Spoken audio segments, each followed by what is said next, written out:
In a study published in April of 2021, researchers described their progress in creating a number of human-monkey chimeric embryos by injecting monkey embryos with human stem cells.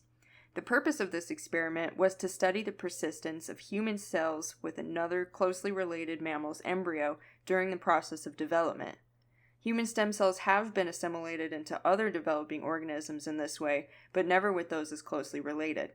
Can human cells be found in the embryos from early stages of development and into later stages? And if so, in what quantities? If we can study the communication of interspecies cells, we may be able to learn more about regenerative medicines and sciences. Can we eventually learn to make human cells more persistent in other species? Can we direct these cells to assimilate into specific organs in order to fight the deficit of organs available for transplant? These questions and studies are aimed towards an evolving type of science that seems nothing short of futuristic: stem cell research. But how did we get here? How did scientists over the years go from the discovery of stem cells and through experimentation over time that led us to the realization of the potential of this type of science?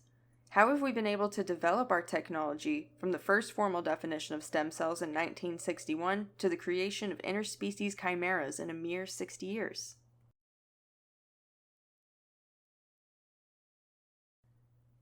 Our timeline begins with Ernest McCulloch and James Till, who were thought to be the first scientists to thoroughly define the critical components of stem cells. McCulloch and Till worked at the Ontario Cancer Institute studying blood and tissue diseases. Primarily, during a period from 1958 to 1961, they worked with mice spleens. They were working to support the hypothesis that cells had the ability to self-renew, divide, and differentiate into other types of mature cells. Their experiments involved injecting the spleens of irradiated mice with bone marrow cells, and what they saw were small lumps that formed on the spleens. Later, they concluded that these lumps were actually clones of cells arising from a single cell, now known as a stem cell.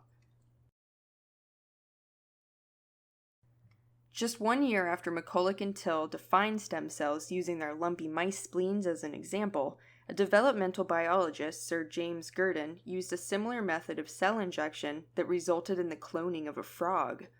His experiment showed that mature, differentiated cells could be induced into an undifferentiated state, where they could once again undergo self-renewal and differentiation into other types of cells. This disproved the theory that once cells were differentiated, they couldn't be brought back into an undifferentiated state. Fast forward to the 1990s when another developmental biologist, James Alexander Thomson, studied mice and monkeys to better understand the development of mammals. He and his team had successfully isolated the stem cells of these animals, and what was a huge stride forward at the time was the isolation of primate stem cells. Before this, the thought of isolating human stem cells seemed very far off. It was in 1995 that Thomson's group decided to study on human embryos in this same fashion, using the leftover embryos from cases of IVF that were eventually going to just be destroyed and discarded. So why not use them for research such as this? This research led to his 1998 article in the November issue of Science, Embryonic Stem Cell Lines Derived from Human Blastocysts. This article broke the doors wide open to studies on human stem cells and all of the possible applications: medicines, transplantation methods, and cellular development.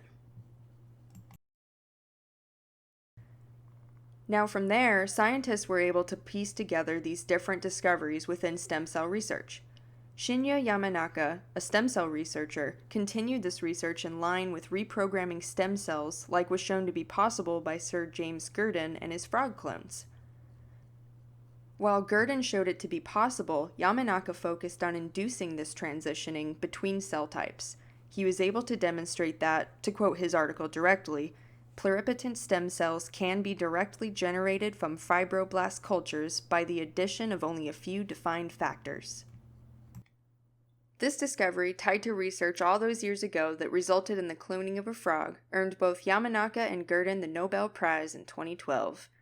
These scientists have allowed for the next steps of stem cell research, perhaps growing organs, regenerative medicine, accelerated wound care, or perhaps creating human-monkey chimeras.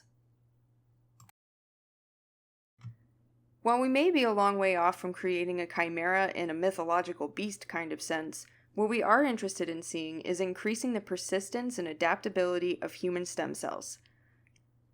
After injection of human cells into the monkey embryos, scientists have been able to identify what suite of genes are active during development, particularly those persistent in these modified embryos, but not in your standard non-chimeric monkey embryos. This kind of research leads us to better understanding how to properly apply stem cells for practical purposes. Where do we go from here? I, for one, can't wait to find out. Thanks for watching.